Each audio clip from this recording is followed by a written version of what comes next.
राजस्थान लघु उद्योग विकास निगम के चेयरमैन राजीव अरोड़ा ने उद्योग भवन में पदभार ग्रहण किया और इस दौरान सबसे पहले राजीव अरोड़ा ने अपने परिवार के साथ कैबिन में पूजा अर्चना करी है। अधिकारियों ने फूल मालाओं के साथ में उनका स्वागत किया और इस मौके पर राजस्थान लघु उद्योग निगम के चेयरमैन राजीव अरोड़ा से बातचीत की हमारी सहयोगी तृप्ति गौतम ने। हमारे साथ अभी मौजूद हैं राजस्थान के लघु उद्योग विकास निगम के जो चेयरमैन बने हैं राजीव अरोड़ा जी। आइए उनसे जानते हैं क्या कुछ रूपरेखा वो इस पदभार को लेकर देखते हैं। सर,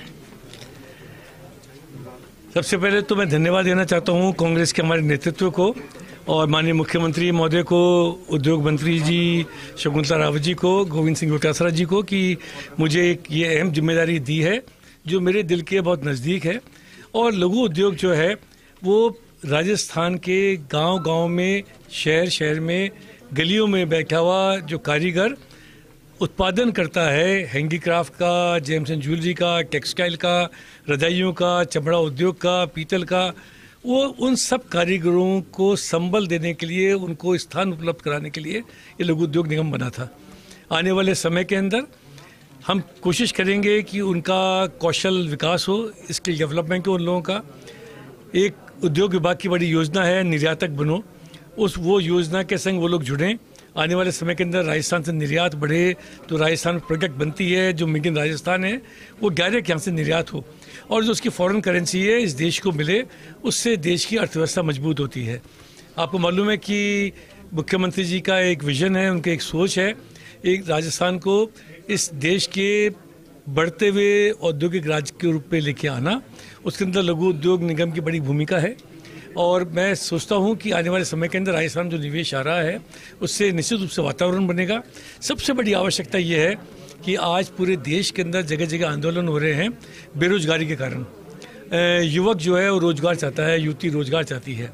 अगर हम अपने परंपरागत हस्तशिल्प को, अपनी कारीगरी को अगर हम उसके ऊपर काम करें तो निश्चित रूप से इस क्षेत्र में रोजगार बढ़ेगा।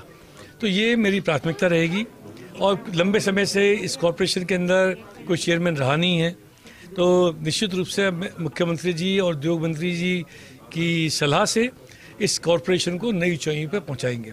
जी बिल्कुल सर, ये तो सारी बातें भी प्लानिंग की। आपको क्या लगता है क्या कुछ चुनौती जो है वो इसमें आपके सामने आने वाली है? देखिए, सबसे बड़ी चुनौती रही पिछले 2 वर्षों के अंदर कोरोना के समय पूरे देश के अंदर उद्योग से श्रमिकों का पलायन हुआ था। वो राजस्थान में नहीं हुआ। राजस्थान में इसलिए नहीं हुआ कि यहाँ पे बड़ा कुशल कोरोना प्रबंधन हुआ और उसके बाद में राजस्थान का निर्यात 4% बढ़ गया क्योंकि यहाँ पे फैक्ट्रीज खुली थी। हम लोगों ने कोरोना गाइडलाइंस को मानते हुए उद्योगपतियों ने फैक्ट्रियों को खोला और श्रमिकों ने उसमें काम करा। आने वाले समय के अंदर ये चैलेंज तो ही कि बहुत समय तक जो हमारे एम्पोरियम है, राजस्थली का एम्पोरियम, वो बंद रहा कोरोना की वजह से और कारीगरों का सामान बिक नहीं सका। उस समय उनको तकलीफ हुई। उनका जो किराया लिया जाता था उसको राज्य सरकार ने माफ़ करा। आने वाले समय के अंदर मुझे लगता है कि धीरे धीरे कोरोना के बादल छट रहे हैं। इस देश में, इस प्रदेश में पर्यटक आएगा।